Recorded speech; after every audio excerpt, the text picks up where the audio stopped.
Shalom adik-adik. Adik-adik, hari ini Kak Vira berada di pantai. Adik-adik inget gak? Minggu kemarin Kak Vira juga ada cerita gimana sih tentang Bapak Yunus yang berada di perut ikan. Nah, minggu ini Kak Suwanto bakal cerita bagaimana Bapak Yunus itu pergi ke Niniwe. Sebenarnya Kak Vira juga pengen banget nih pergi ke Niniwe, tapi Kak Vira gak mau sendirian. Kak Vira mau ajak adik-adik pergi ke Niniwe. Nanti kita jalan pelan-pelan ya adik-adik. Nah adik-adik, sebelum kita pergi kita berdoa dulu yuk. Selamat pagi Bapak, terima kasih untuk pagi ini. Kami percaya Tuhan memberikan kami tubuh yang sehat dan jiwa yang sehat untuk hari ini. Tuhan, sebentar lagi kami mulai sekolah minggu dan kami juga akan pergi ke Niniwe. Berkati perjalanan kami ya Tuhan. Terima kasih, di dalam namamu kami berdoa. Amin. Adik-adik di rumah, Kak Vira kasih kesempatan nih untuk beres-beres. Misalnya bawa tas, bawa tempat minum, bawa cemilan. Soalnya kita mau perjalanan jauh nih ke kota Niniwe. Nah, Kak Vira hitung dari 10 ya. Adik-adik boleh siapin, dibantu papa sama mama. 10, 9, 8, 7, 6, 5, 4, 3, 2, 1. Adik-adik, kita berharap mataharinya ada ya adik-adik, tapi kita jangan tidak bawa payungnya, untuk waspada saja kalau nanti tiba-tiba turun hujan. Kita pergi sekarang yuk, nanti takutnya kita sampai di Niniwe sudah malam hari. Adik-adik, Kak Vira lupa nih. Adik-adik jangan lupa bawa payung ya. Soalnya kan cuacanya ini agak mendung. Takutnya pada saat nanti kita lagi jalan terus gerimis atau hujan. Adik-adik, sepertinya gerimis kecil-kecil ini udah mulai turun. Kita keluarin payungnya yuk. Kita pakai supaya kita tidak kehujanan.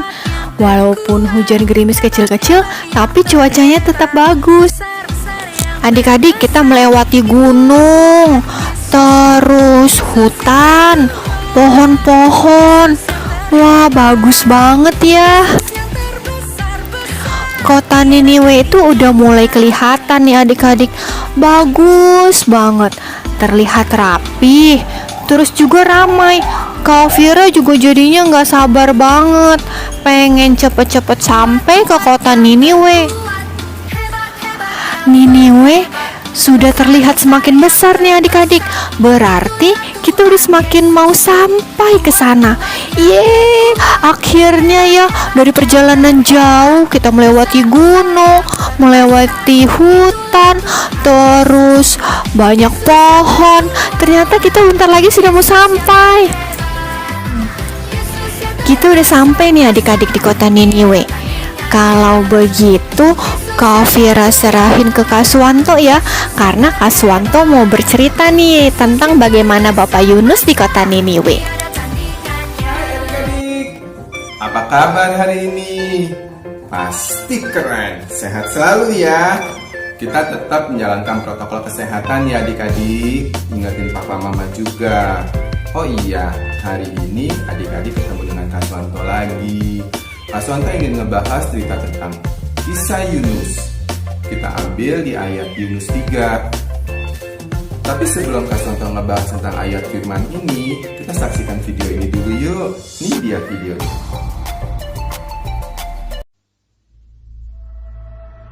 Datanglah firman Tuhan kepada Yunus untuk kedua kalinya. Demikian. Bangunlah, pergilah ke Niniwe, kota yang besar itu,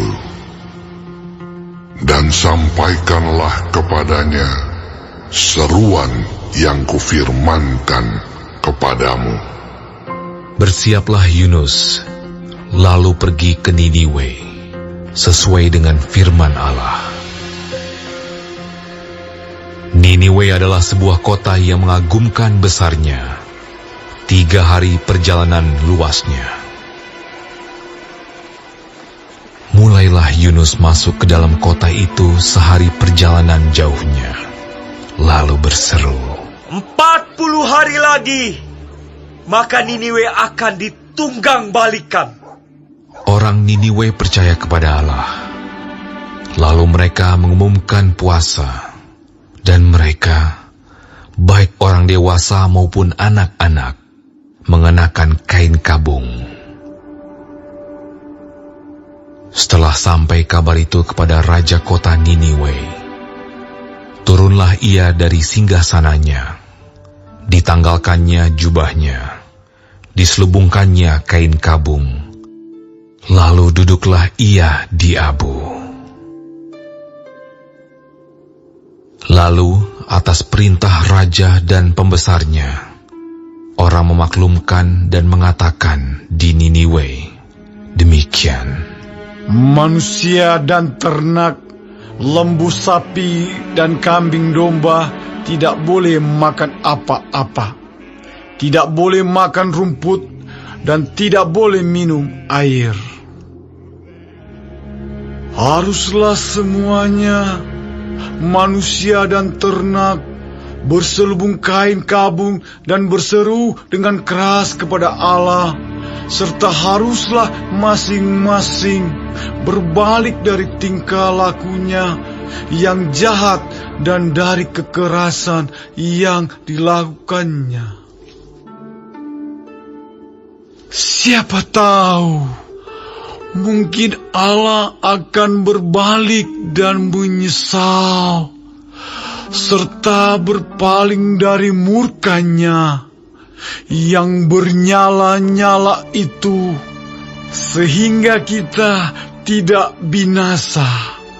Ketika Allah melihat perbuatan mereka itu, yakni bagaimana mereka berbalik dari tingkah lakunya yang jahat, maka menyesallah Allah karena malapetaka yang telah dirancangkannya terhadap mereka, dan ia pun tidak jadi melakukannya. Wah, keren sekali ya adik-adik video animasi minggu ini. Oh iya, Kak Swanto mau ngebahas minggu ini tentang hati yang terbuka. Hati yang terbuka? Hatinya mau dibuka? No. Bukan itu maksud Kak Swanto. Hati itu kita berbicara sikap kita. Adik-adik, tahu nggak adik-adik? Kak Swanto melihat Ayub 3 ini, Kak Swanto melihat sebuah kisah yang menjadikan kita meresponi setiap masalah, setiap teguran yang diberikan orang lain kepada kita itu dengan sikap positif. Bangsa Niniwe itu telah ditegur oleh Allah melalui Bapak Yunus, tapi respon mereka bagus. Tapi banyak juga loh orang-orang yang ditegur responnya negatif. Adik-adik suka nggak ditegur dengan respon negatif? Asal mau kasih contoh. Misalnya kalau ditegur, Dep, beresin mainannya. Nanti responnya Dep gini, nggak mau. Nah, itu adalah respon negatif. Tapi kalau respon positif gimana? Dep, beresin mainannya. Oke papi, Dep beresin mainannya. Nah, itu contoh respon negatif, respon positif. Kak Swanto ingin ajarin adik-adik melalui kisah Bapak Yunus ini. Bangsa Niniwe sudah ditegur oleh Allah untuk mereka kembali ke jalan yang benar. Tapi respon mereka positif. Good. Kak Swanto keren. Respon mereka adalah kembali menjalankan perintah Tuhan. Ketika mereka ditegur oleh Bapak Yunus, mereka melepaskan jubah mereka dan memakai kain kabung. Kain kabung itu kalau zaman dahulu dipakai untuk berduka. Terus mereka berdoa, berpuasa. Tapi bukan hanya manusia loh yang disuruh rajanya. Hewan-hewan ternak pun disuruh sama rajanya untuk ikut berpuasa.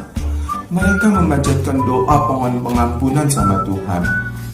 Ya, Tuhan melihat respon yang baik kepada orang-orang Niniwe.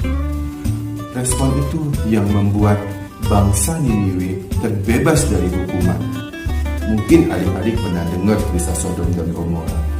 Kisah itu yang menyedihkan banget. Bangsa yang tidak mau taat sama Tuhan, akhirnya dua bangsa itu dimusnahkan sama Tuhan. Tapi yang terjadi di Niniwe terbalik.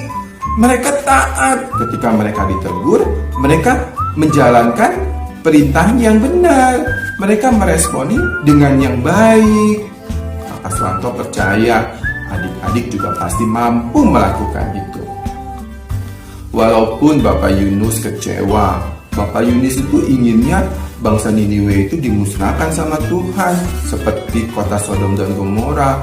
Tapi Bapak Yunus tetap harus menjalankan perintah Tuhan. Adik-adik, Kakak Swanto ingin mengajak adik-adik untuk menjadi anak-anak yang taat, anak-anak yang patuh kepada orang tua, dan anak-anak yang menjalankan perintah Tuhan.